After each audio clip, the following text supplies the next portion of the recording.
Hey guys, I'm James with Torches and Tactical, and this is the PT28 Oathkeeper from Brinyte. Now the PT28 is intended to be a tactical use light, and you could definitely attribute that to its general size and shape, as well as the fact that it has a tactical ring and a rear momentary switch. Now, it also does have some other standout features, such as magnetic charging, a driver with nice regulation, and a dual switch setup. Yes, that's right, not only does it have the rear tactical switch, but it also has a side switch here. Now up top I'm going to put a little card for you so you can see our E18 theme from Brinyte, and you'll see that Brinyte isn't afraid to try unique designs, but this is much more true to the nature of Brinyte's beast, so to speak. So I was curious to see what they cooked up with the PT28 Oathkeeper. Now this does have an XHP 35 HD LED, as well as 1600 lumens with a beam intensity of 15,200 candela. As far as a battery configuration, this does take one 18650 or two CR123A batteries. The materials are 6061 aircraft grade aluminum, and you get 4 different brightness modes as well as a strobe, and you get your throw from the smooth reflector, and this whole thing is topped off with IP68 waterproof rating.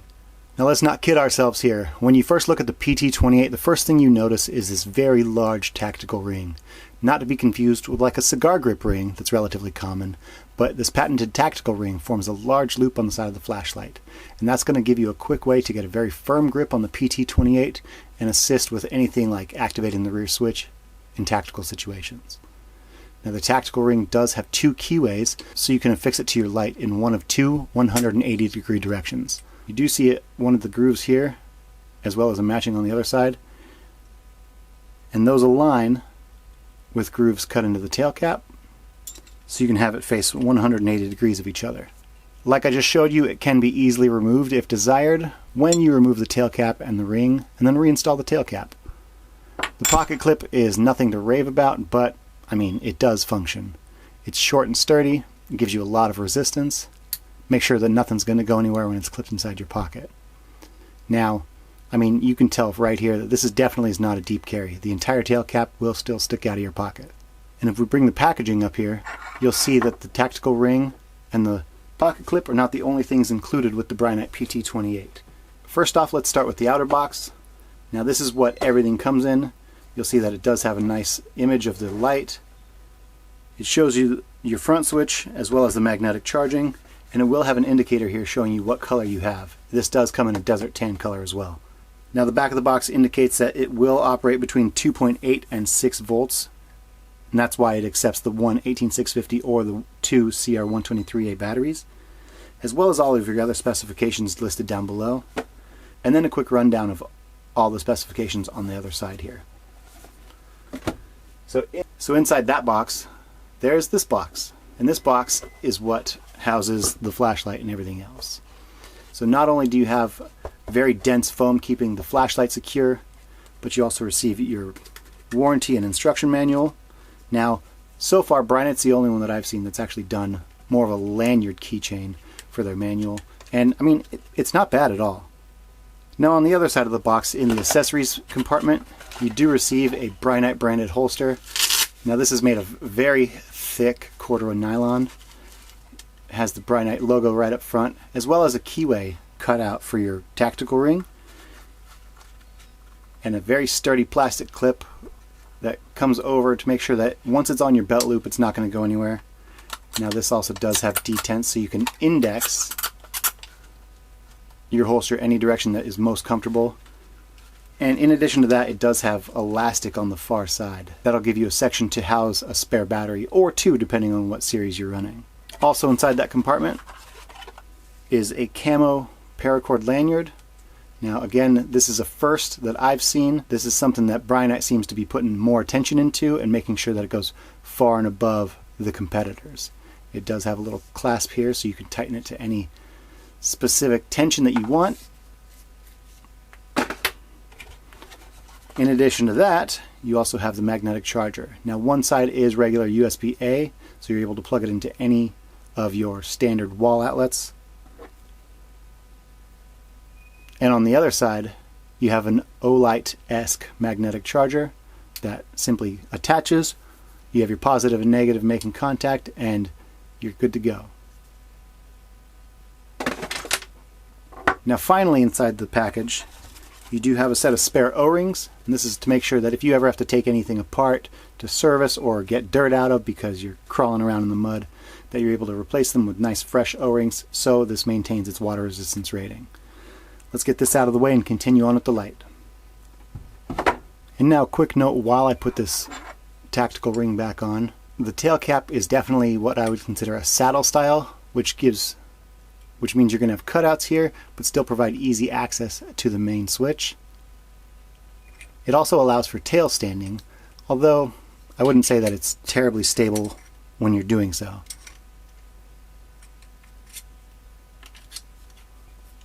In addition to that tail switch, you'll also find the E-switch on the head, which will also give a battery indicator. Now overall, for the design of the flashlight, I have to say that I am immediately impressed with the finish on this.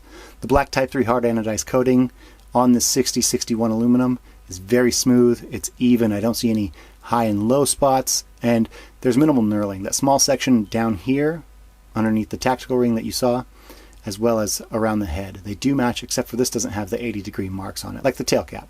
Now as far as taking the actual light apart, you're only able to take off the tail cap as the head and the bezel are glued together, and that's due to the Brinyte's construction, which uses a tube within a tube, or a twin tube design for the body. Now speaking of the body, it does have the Brinyte logo right here, very nicely machined in, and I don't see any discrepancies in the finish on that either. Now on the business end, you will find the cool white Cree XHP35 HD LED, and that's a domed version, which is going to help it appear a little more cool. And you'll see that it's buried deep down inside that smooth reflector, and that's going to give you your nicely defined hotspot. Now this is surrounded by a lightly crenulated aluminum bezel that, unfortunately, with the beam pattern, does give you slight irregularities in the beam. Now another thing to note is, overall, this whole flashlight measures at 5.54 inches, and the head is 1.04 inches, while the body is 1 inch even. As far as the weight goes, without the battery or the tactical ring, this does come in at 3.88 ounces or 110 grams. Without the battery, but with the tactical ring, it comes in at 4.48 ounces or 127 grams. And finally, in its full trim, it comes in at 6.17 ounces or 175 grams, so still under half a pound. Now this helps make sure that it's not going to get overwhelming or cumbersome to handle, and that's going to allow you to move through all of your modes easily. Now in my eyes, this does have a nicely regulated boost driver that accommodates either that one 18650 or the two CR123A batteries. Now since it is a dual switch configuration, the driver is constantly powered, and there are 4 brightness levels. So you have your low, medium, high, and turbo, as well as a strobe. So let's go ahead and run through that UI right now so you can see everything that this can do. Now from off, if you do a tap, you will get the last used mode that it was on. If you do a double tap, you get a momentary strobe. If you do a single click, it will stay on, but in the last use mode.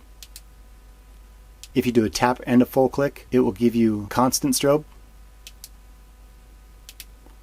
Now if you do a single click while you're holding the E switch, that will send it directly to its moonlight mode. Now, as far as a moonlight goes, this is still pretty bright, but it is the lowest setting that it allows. Now while it's on, if you do one more click, it will turn off the light. If you do a single click on the E switch, it will change modes, and that's a cyclical motion between low, medium, high, and turbo. If you do a double click, it'll enter strobe mode, and another double will enter into SOS. And from here, if you do another single click, it'll return to your last brightness setting. Now yes, as you saw, this does have a memory mode. Once you turn it off and turn it back on, it will go to the mode that you were using last. Now one nice indicator is that the E-switch does have an LED indicator right into the middle of it, and that's going to indicate your battery level for 5 seconds when you turn the flashlight on. So if that little light is green, it's between 70 and 100%. If it's orange, it's between 30 and 70%. A constant red is between 30 and 10%. And if it's flashing red, get to a charger quick, because your battery's at less than 10% capacity. And if you don't like having that indicator on, while the light is on, you can simply hold down the E-switch for 10 seconds. You'll be greeted by a short blink of the main LED, and that will shut off the battery indicator. Now, as far as charging is concerned, the PT28 Oathkeeper does ship with a Brinyte branded, protected 3100 milliamp hour 18650 cell. And in addition to this, again, it does accept the two CR123A batteries. We're not using that configuration though. Now again, the kit does also come with a magnetic USB charging cord that plugs in to any USB-A power outlet and mates to the back of the flashlight. And that magnetic end gives you water resistance, so you no longer have to worry about opening up the side of the flashlight. Now, in my testing, the charging on this battery did terminate at 4.12 volts, and additionally, if you need to, you can still operate the light in either low or medium mode while it's charging. Now, while it's charging, the LED indicator inside that main switch will glow a constant red, and once it's fully charged, it'll turn green. But, like the manual shows, that if there are any issues, that light will turn orange.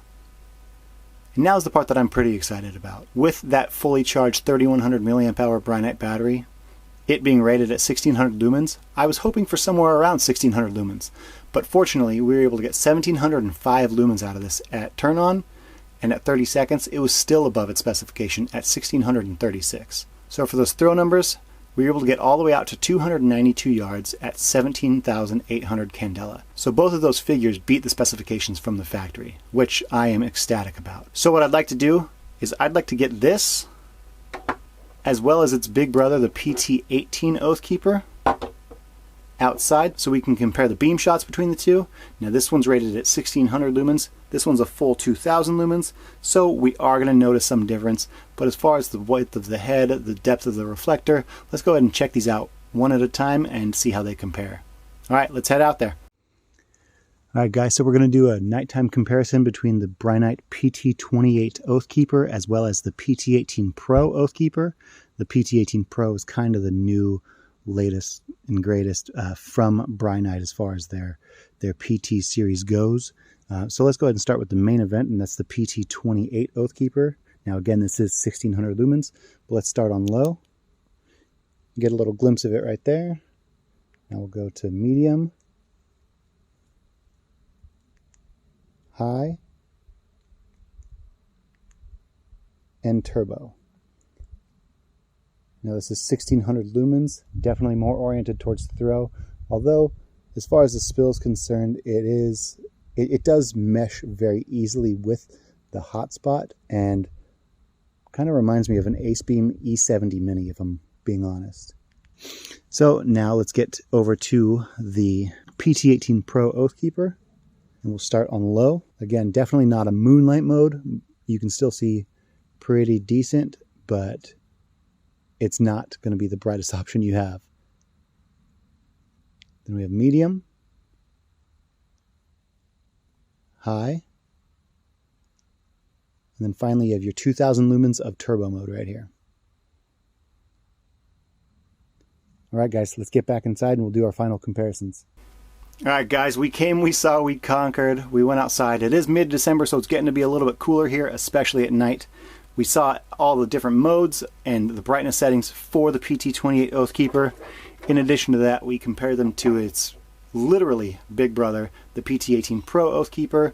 Now yes, this is 2000 lumens and this is 1600 lumens.